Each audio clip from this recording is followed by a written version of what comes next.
Perkenalkan, kami dari kelas 403 akan mempresentasikan hasil kerja kelompok kami yang berjudul Object Oriented Programming menggunakan bahasa pemrograman PHP. Adapun saya Dimas Aryadi dan rekan saya Farhan Nur Fauzan.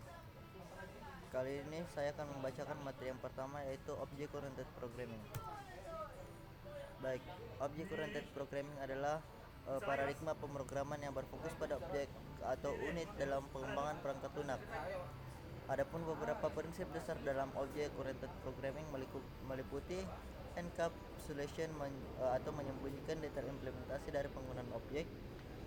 Inheritance memungkinkan sebuah objek untuk mewarisi properti dan perilaku dari objek lain.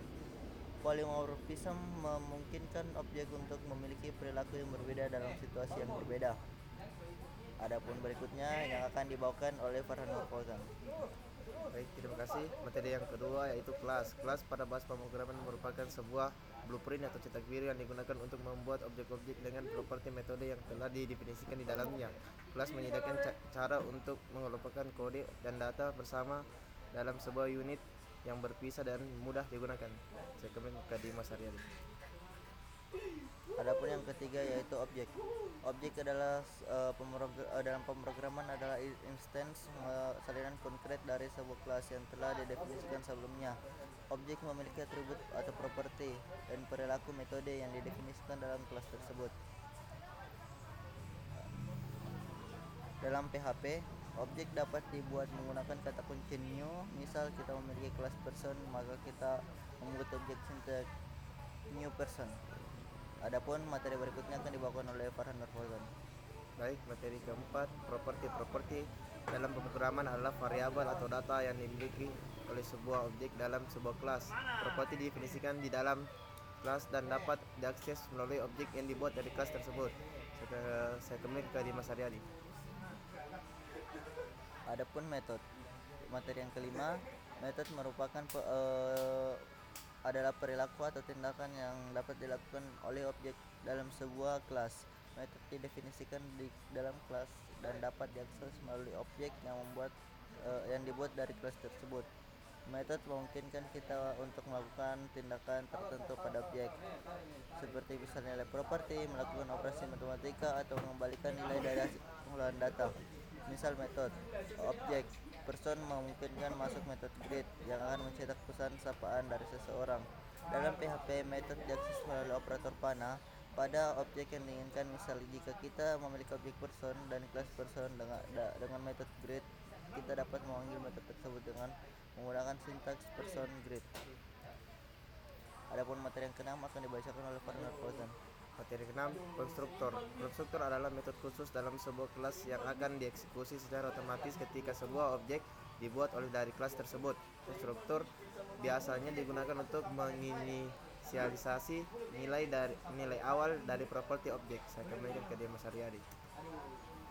Adapun yang ketujuh yaitu inheritance. Inheritance adalah pewarisan adalah konsep dalam pemrograman objek yang memungkinkan kita untuk membuat sebuah kelas baru yang mewarisi properti dan metode dari kelas yang sudah ada sebelumnya.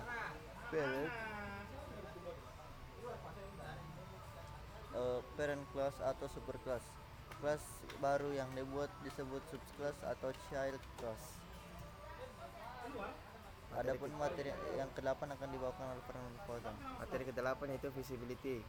Visibility dalam pemrograman objek adalah mekanisme untuk mengatur aksesibilitas properti dan metode dari sebuah kelas. Adapun beberapa contoh yaitu pertama, public property atau metode yang dideklarasikan dengan visibility public dapat diakses dari mana saja, baik dari dalam maupun luar kelas.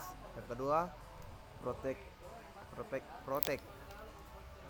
property atau metode ini yang dideklarasikan dengan visibility protect adalah hanya diakses dari dalam kelas itu sendiri. Yang ketiga, private property atau metode yang dideklarasikan dengan visibility private hanya dapat diakses dari dalam kelas itu sendiri.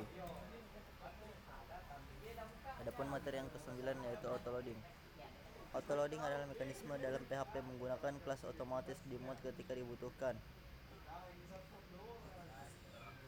tanpa harus memanggil file kelas secara manual. Sebelum adanya autoloading, developer harus membuat semua kelas secara manual dan menggunakan fungsi include atau required, yang menyebabkan kode menjadi sangat tidak efisien dan sulit dimaintain jika aplikasi terdiri dari banyak kelas.